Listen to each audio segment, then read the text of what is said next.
Hi guys, let's talk about the cons of living in a developing nation. I've lived in 6 different developing nations and I also live in 4 advanced nations like Canada, US, Switzerland, France. So I can tell you what the difference are, and if you're really thinking about moving to a developing nation because of advantages, I made a full video covering the advantages. It's in the description below. Guys, there are disadvantages, not that crucial, but sometimes you might just be like, okay, that's a no-no for you and it might be a problem. Just the same way, if you were to live or been raised in a developing nation to move to an advanced nation, there are cons there as well. You will lose benefit that for you used to be easy. It's both ways. Okay, so let's talk about the cons now and see how that matches with what you're expecting when you move to a developing nation. First of all, if you like electronics, the ease of acquiring electronic stuff. Like for example, I just bought some AirPods, okay, Apple AirPods, and I had an issue with them. Well, to be able to repair them, if I had been in Canada, I would just go to Costco, get them refunded, get a new pair. Okay, that's it. Next time I go to Costco while I'm buying my food and everything, I fix that up. 5 minutes, done, new pair, no issues. Here I had to go to a Apple authorized dealer and it took 3 months for them to send them abroad. And we had issues importing them back and they wanted to charge me taxes. Luckily for me, I'm tax exempt, so that sort of helped. But without that, I would have had to pay taxes to bring back equipment that are actually defective. Sad, but anyway, so this is an issue. The ability to find very advanced stuff electronic locally here in the countries are difficult. Okay, so as people don't have much money, you could expect that the laptop that they will sell locally or very early level entry, like $500, $600. If you're looking for a $3,000 amazing advanced laptop, you may not be able to find that easily. Taxes on import. That's another problem, especially if you're in the Caribbean. The taxes you might have to pay on things could be very high.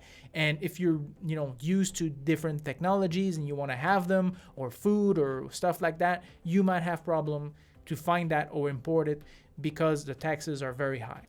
Government stability. And here I'm not talking about the issues like, for example, the war in Ukraine and Russia and the stability in the Middle East and stuff like that. I'm talking about the overall life, okay, when you deal with the government. Okay, so for example, import export of goods, okay, price might change, visa price, all kinds of things might change. It depends who you get at customs. Sometimes it's going to be very easy, sometimes it's tough, sometimes they allow you or not and you don't even understand why, and they cannot even mention which rules actually talk to you about why you cannot do certain things. Okay, it's more in the head of people or the again what the government is doing at the time. Like even during COVID-19 in Canada, they advertised days in advance that the rule would change, the price would change, or what would be required upon entry. In other countries, they might just decide ad hoc. You land and this is what it is now, and like you cannot even find the rules, but hey, this is what it is, comply with it, that's it.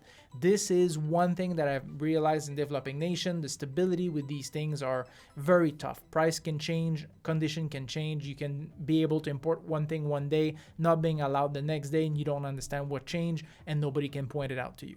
Freedom of speech. Now, I understand that when you live in a country that's not your own, you shouldn't really blast the government or stuff like that. I understand, especially if you want to have a peaceful life. Even in Canada, to be honest with you, okay? I understand you have freedom of speech. You could say whatever you want. You can insult Trudeau all day long. But, it's not really within taste, if you will. But you're not going to be arrested for it. In other countries, you can be. In China, definitely, Vietnam, stuff like that, trying to talk against the government could cause you some issues. You could have your visa denied. You could literally be in prison or kicked out of the country. Product restriction. This is something that could be huge in a lot of countries, okay? So for example, I don't see except hard drugs in the United States that have anything that you cannot bring in the country. Well, Kinder eggs. But anyway, the idea is this, okay? Short of very, very few products, you can pretty much bring everything you want in the country. Okay, so casino chip, okay, whatever, no issues, alcohol, any kinds of meat, whatever you can bring. You can import it. Okay, I'm not saying bringing this in your luggage. Of course, if you bring fruit and vegetable from another country, you're not going to be allowed to, but you can buy that locally. They pretty much have everything under the sun that you could buy. However, it's not the case in other countries, okay? I've lived in countries where anything to do with drones or photography equipment, GPS, camping equipment, books, certain books, tons of stuff would be restricted and you cannot bring in the country. Like again, different alcohol or something like that would be restricted and you can't bring it in. So this is something that you may have to deal with. And I think that impact also the local population because it sort of restrict their ability to do some business and stuff like that. But yeah, these kinds of product restriction is kind of standard in developing nations. Utilities and stability of basically any kind of thing like the internet and electricity, phone, whatever. Generally, okay, like for example, I lived in New York for 3 years. I didn't run out of electricity. My gas has been stable. I've never had any issue whatsoever. The internet, I had fiber and it never shut down. But I've lived in a lot of countries where the electricity was so unstable that I had to call an electrician twice a month, or I had to use a generator, or we had to use big, huge water tanks because the water wasn't stable. This is something you may have to deal with when you're in a developing nation. Now, it's not always the case. Right now, I live in Jordan, and I can tell you that my internet in Jordan is 500 megabit per second, and it's $70 a month. It's cheaper than what I paid in New York for twice the speed.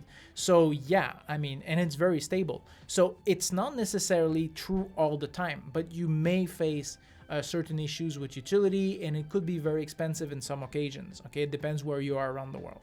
In developing nation, you might need help with bureaucracy, okay? Either on the language barrier or because sometimes to navigate the issues with the red tape and, you know, whatever the constant changing prices and rules and conditions, you might need an agent or somebody to be able to help you out. Every single year when we renew our driver's license in the Middle East, I need somebody. First of all, because they don't speak English. Also because, you know, sometimes they charge me prices that makes no sense and I need somebody to negotiate or somebody to say, hey, look, you know, remember diplomatic status, whatever, stuff like that. So this is a bit of an issue that I've realized in the developing nation. In Canada, US, you could pretty much do anything you want by yourself. No issues. It's either online or you can go in person, and it's fast and it's easy and sufficient and it's equal for everybody. In developing nation, that might change readily, okay? That might be like one day it's okay, the next day it's not. You don't even understand why. That's why normally you would need help. But if you watch the pros of living in developing nation, help is cheap. So, you know, that compensates for that. Now, of course, smoking laws, for example, and other laws might be wide open. Okay, in Canada, you cannot smoke anywhere. US, no restaurant, hospital, never. But in a lot of countries, you can still smoke pretty much everywhere you want. So if you're against smoking, well, yeah, that might be a big con for you because, you know, like I just go to the stylist or I need my haircut and the guy is like basically, you know, smoking right there while the client is smoking and everybody's smoking everywhere in the place. So yeah, to avoid that, you're gonna have to go to a big, huge mall where they don't allow it. But other than that, you can smoke pretty much anywhere in certain countries, and that's a problem. Now, again, it's not everywhere. A lot of countries are developing nations that don't allow it, but you know, you get the point. So these are pretty much the con of living in a developing nation. If you want to see the pros, the video is in the description.